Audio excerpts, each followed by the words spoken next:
Hi, and welcome to another video of the listening practice series on my channel in English with Lisa. The short stories in these videos are all created and narrated by me. It's my voice you hear, not that of an AI artificial intelligence program. This listening series is entirely in English and it's separated in playlists of different levels from A1 all the way up to C1 and C2. So let's get started. Grab a notebook for any new vocabulary, get comfortable, and enjoy today's story. The Case of the Emerald Brooch. Chapter 1.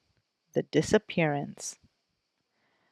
Detective Sarah Collins arrived at the Riverside Manor just as the autumn rain began to fall. The grand Victorian house was still buzzing with activity from the charity gala that had ended an hour earlier. Guests in elegant evening wear were gathering their coats and saying their goodbyes, unaware that a crime had taken place right under their noses. Mrs. Helena Whitfield, the elderly owner of the manor, met Detective Collins at the front door. Her face was pale with worry, and her hands trembled as she spoke. "Detective, thank you for coming so quickly," Mrs. Whitfield said, leading her through the marble hallway. "I discovered the theft just 20 minutes ago when I was showing the last guests out. The brooch was there during dinner. I'm absolutely certain of it." They walked into the library, where a beautiful glass display case stood in the corner. The case was still locked, but inside, on a bed of blue velvet, there was an empty space where a precious emerald brooch should have been. "Tell me about this brooch," Detective Collins said, taking out her notebook. "It's been in my family for over 200 years," Mrs. Whitfield explained. "My great-great-grandmother received it as a wedding gift. It's worth approximately £50,000, but the sentimental value is priceless. The emerald is surrounded by diamonds and set in white gold." Detective Collins examined the display case carefully. There were no signs of forced entry, no broken glass, and no scratches on the lock. "Who has keys to this case?" she asked. "Only myself and my housekeeper, Mrs. Rodriguez. She's worked for me for 15 years and is completely trustworthy." "I'll need a list of all the guests who attended tonight's gala," the detective said, "and I want to speak with everyone who had access to this room during the evening."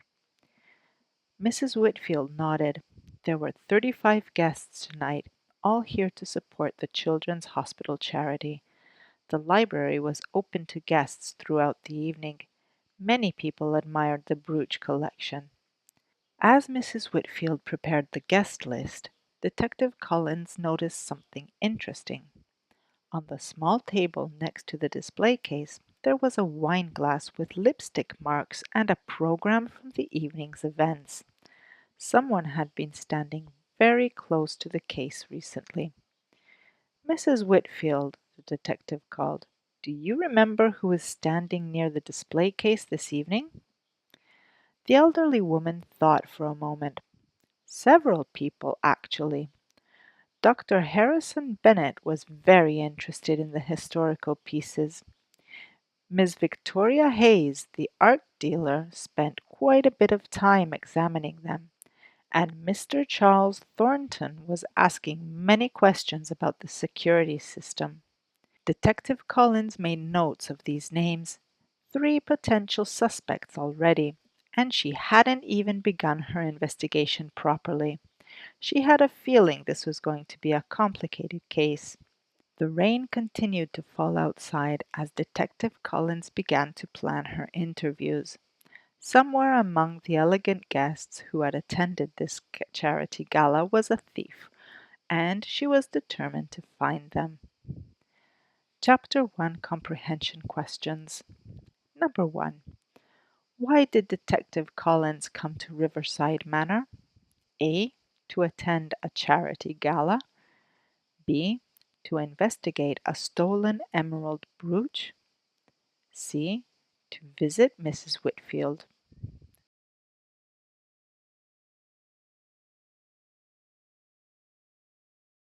The correct answer is B. To investigate a stolen emerald brooch. Number 2. How much is the emerald brooch worth? A. £15,000. B. £35,000. C. £50,000.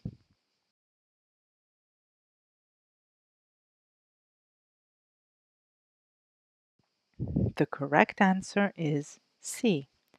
£50,000. Number 3. Who has keys to the display case? A. Only Mrs. Whitfield. B. Mrs. Whitfield and Mrs. Rodriguez. C. Mrs. Whitfield and Detective Collins.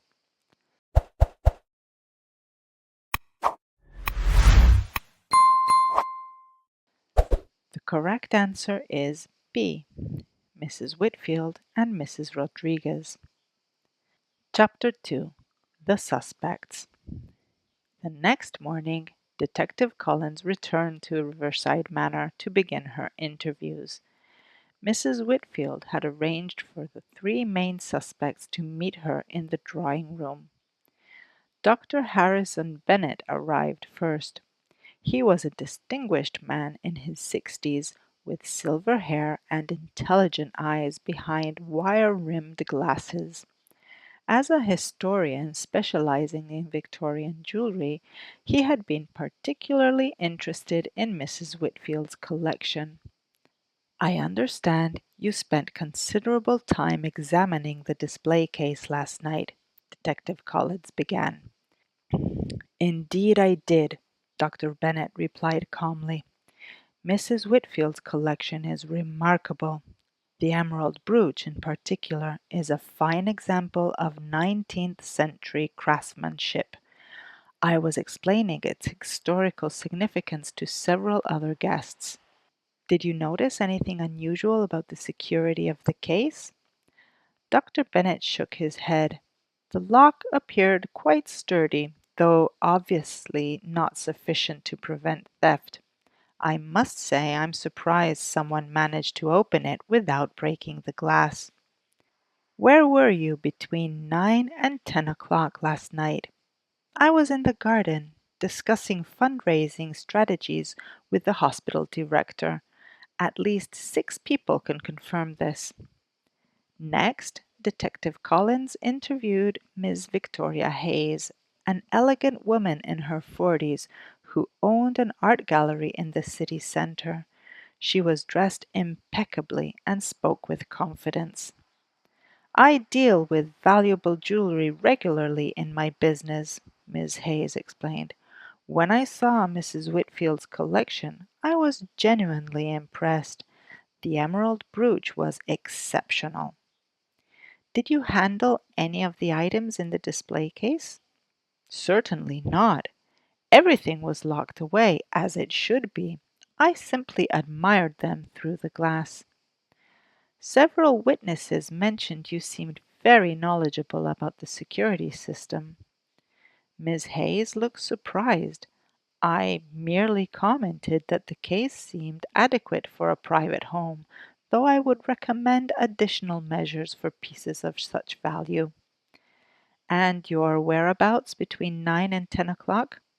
"I was in the main hall, participating in the silent auction. The charity coordinator was with me when I placed my bids." Finally, Detective Collins spoke with Mr. Charles Thornton, a nervous-looking man in his 30s who worked as an insurance investigator. He seemed uncomfortable and kept adjusting his tie. "Mr. Thornton, I understand you were asking questions about the security system last night." "Yes, well, it's my professional habit," he stammered. "I assess security risks for insurance purposes. When I see valuable items, I automatically evaluate their protection. What was your assessment of the display case? Frankly, it was quite inadequate for items of such value. The lock was old-fashioned, and there was no alarm system. I mentioned this to Mrs. Whitfield, suggesting she should contact her insurance company. That's very interesting. Were you alone at any point during the evening? Mr. Thornton hesitated. I stepped outside for some fresh air around 9:30. The room was quite crowded, and I needed a moment alone. How long were you outside? Perhaps 15 minutes. I walked around the garden paths. After completing the interviews, Detective Collins reviewed her notes. Each suspect had opportunity and seemed knowledgeable about jewelry or security. Dr. Bennett had historical expertise. Miss Hayes dealt with valuable art, and Mr. Thornton knew about security systems. But who had the skill to open a locked case without leaving any traces?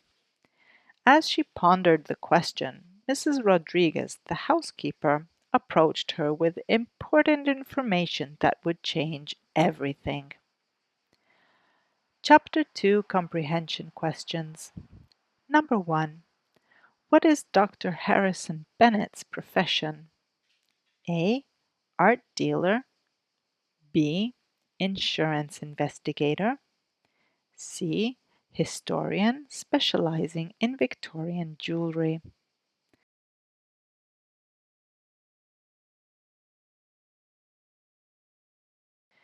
The correct answer is C. Historian specializing in Victorian jewelry. Number 2. Where was Miss Victoria Hayes between 9 and 10 o'clock? A. In the garden. B. In the main hall at the silent auction. C. Outside getting fresh air.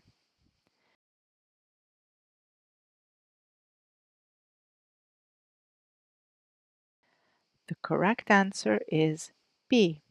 In the main hall at the silent auction. Number 3. What did Mr. Charles Thornton think about the security system? A. It was excellent. B. It was adequate for a private home. C. It was inadequate for such valuable items.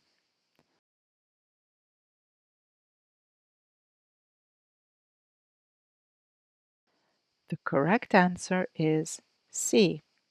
It was inadequate for such valuable items. Chapter 3. The Solution. Detective Collins, Mrs. Rodriguez said quietly, I need to tell you something important about last night. The housekeeper looked worried as she led the detective to a private corner of the kitchen. She had been working at Riverside Manor since early morning, preparing for the cleanup after the gala.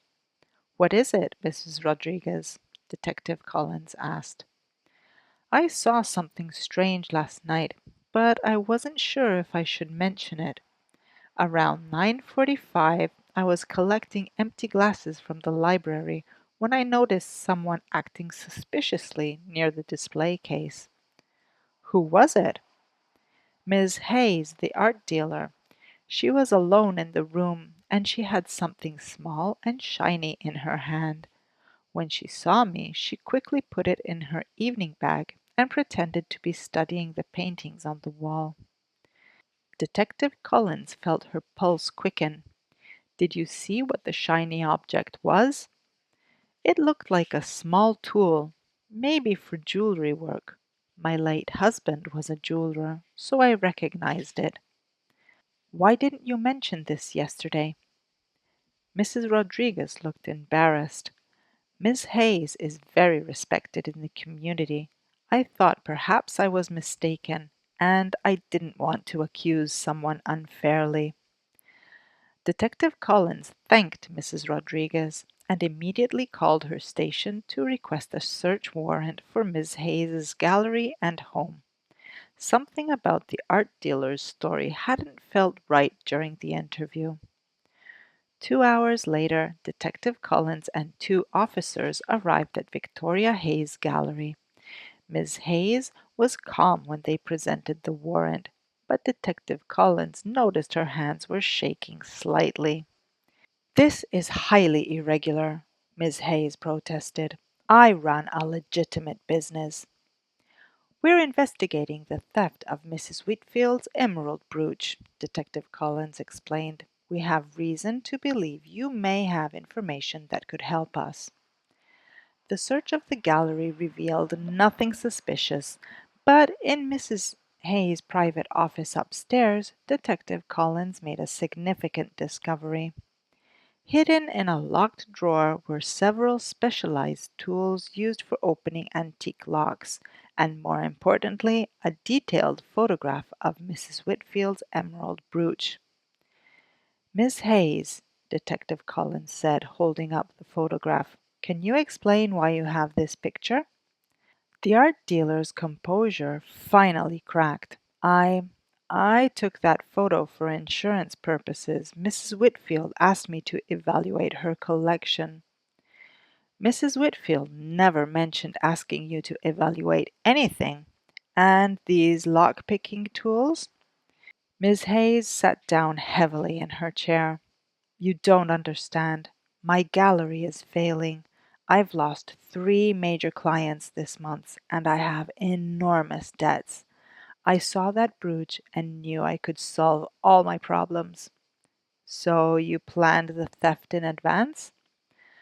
"I studied the case during cocktails, took photos with my phone, and returned later with the tools. The lock was old but well made. It took me several minutes to open it. Where's the brooch now?" Miss Hayes walked to a small safe behind a painting and opened it. Inside, the emerald brooch sparkled even in the dim office light. "I couldn't bring myself to sell it yet. It is so beautiful, and I knew Mrs. Whitfield loved it." As Detective Collins placed Miss Hayes under arrest, she reflected on the case. The thief had been clever, using her professional knowledge and access to plan and execute the crime.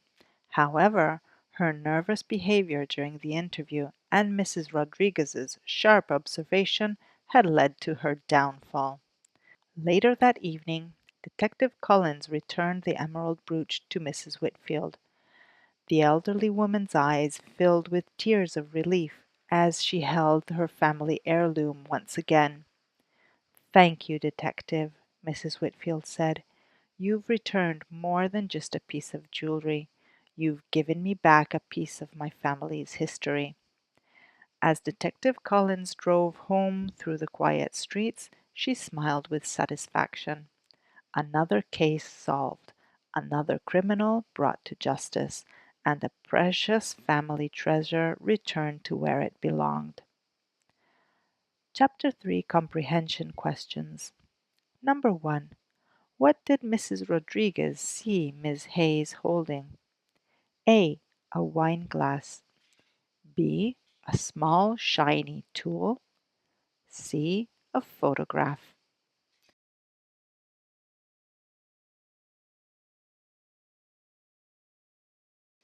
The correct answer is B. A small shiny tool. Number 2. Why did Miss Hayes steal the brooch? A. She loved beautiful jewelry. B. Her gallery was failing and she had debts. C. She wanted to help Mrs. Whitfield.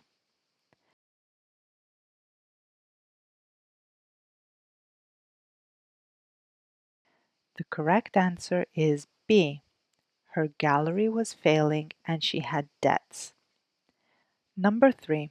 Where did Miss Hayes hide the stolen brooch? A. In her evening bag. B. In her gallery's main display. C. In a safe behind a painting.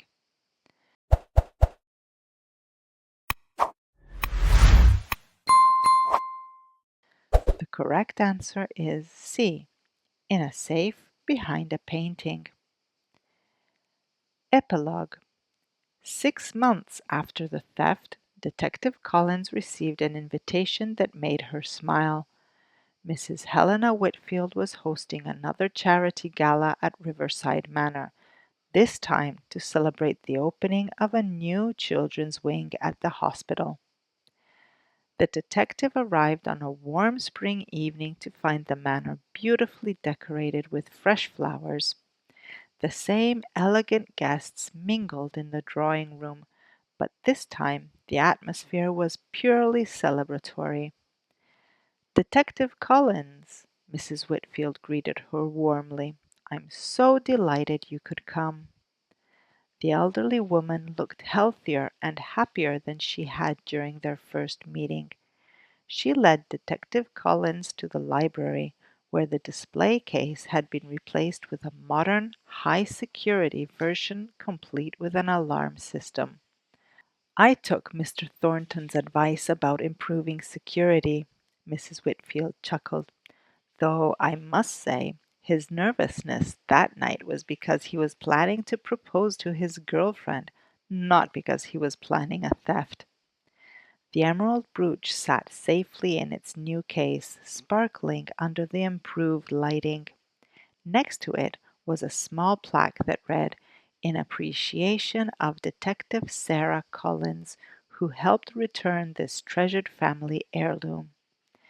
As for Victoria Hayes, she had received a 3-year sentence but was attending art therapy sessions in prison. Mrs. Whitfield had even written her a letter of forgiveness, hoping it would help with her rehabilitation. Sometimes, Mrs. Whitfield reflected, the most valuable things we can give people are second chances. The end.